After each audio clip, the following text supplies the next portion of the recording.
Career planning বা future planning নিয়ে মানুষের একটি ভুল ধারণা রয়েছে।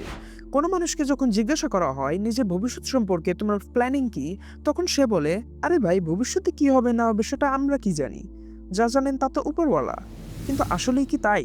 প্ল্যানিং কি? প্ল্যানিং এর মানে হচ্ছে পূর্ব পরিকল্পনা করা। কিন্তু এই পূর্ব পরিকল্পনা কেন করা হয়? এটা হচ্ছে শুধুমাত্র একটি দিক নির্দেশনা। ইসি, প্ল্যানিং হচ্ছে কোনো কাজের পূর্ব পরিকল্পনা যা আমাদেরকে একটি দিক নির্দেশনা দেয়, যার মাধ্যমে আমরা বর্তমান সময়ের পরিস্থিতিকে কাজে লাগিয়ে ভবিষ্যতের জন্য যেন কিছু করতে পারি। তাই কোনো কাজের পূর্বে তার প্ল্যানিং করে রাখাটা আবশ্যক। কেননা প্ল্যানিং আমাদের দিক নির্দেশনা দেয় যে আমাদের ভবিষ্যতে ওই নির্দিষ্ট গোলটা অ্যাচিভ করার জন্য আমাদের কি কি করতে হবে। কিন্তু কিছু মানুষ এই প্ল্যানিংকে এতটা গুরুত্ব দেয় না।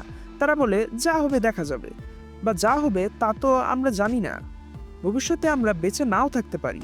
হ্যাঁ, এটা আমি মানি, কারণ আমরা চিরকাল তো আর বেঁচে থাকতে পারবো না, আর মৃত্যু কখন এসে পড়তে পারে তা আমাদের জানা নেই।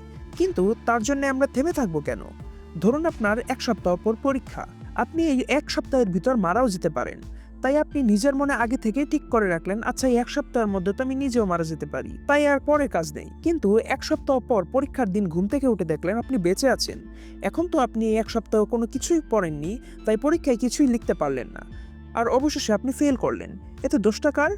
আপনি যদি 1 সপ্তাহ আগে পূর্ব পরিকল্পনা প্ল্যানিং করে নিজেকে ভালোভাবে পরীক্ষার জন্য প্রস্তুত করতেন, আর নিজেকে এটা বোঝাতেন যে আপনি তো মারা নাও যেতে পারেন, আপনার সাথে খারাপ কিছু তো নাও ঘটতে পারে, তবে আপনি এই পরীক্ষার দিন ঠিকই নিজের দক্ষতার সাথে পরীক্ষাটি সুন্দরভাবে দিতে পারতেন।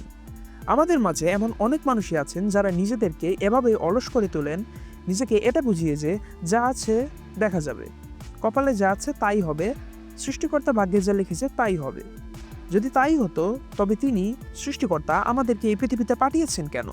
আমাদেরকে তো সোজা জান্নাত বা জাহান্নামে পাঠিয়ে দিতে পারতেন, তাই নয় কি? কিন্তু তখন কি হতো? সেটা ন্যায় বিচার তো হতো না। আমাদেরকে হাত পা, চোখ, কান, নাক, মুখ, মস্তিষ্ক ইত্যাদি কেন দেওয়া হয়েছে? এগুলোকে কাজে লাগাতে।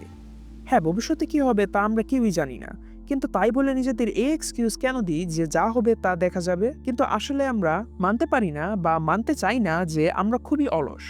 সামান্য পরিকল্পনাটুকু করতে আমাদের অলসতা লাগে। তাই আমি সবকিছুই নিজের ভাগ্যের উপর ছেড়ে দিই।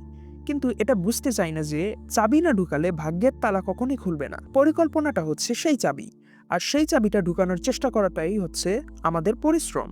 আর যখন তালাটা খুলে যায় তখন সেটাকে আমরা বলি ভাগ্য খুলে যাওয়া বা ভাগ্যের চাকা খুলে যাওয়া এমন কিছু। আসল কথাটা হচ্ছে, যতদিন না নিজেকে অলসতার এক্সকিউজ থেকে বের করে নিয়ে আসা যায়, ততদিন ওই চাবিও তৈরি হবে না, আর তালা খোলার চেষ্টাও করা যাবে না। আজকের মতো আমি আদামের প্রান্ত এখানেই বিদায় নিচ্ছি। দেখা হবে পরের কোনো ভিডিওতে নতুন কোনো টপিক নিয়ে। আল্লাহ হাফেজ।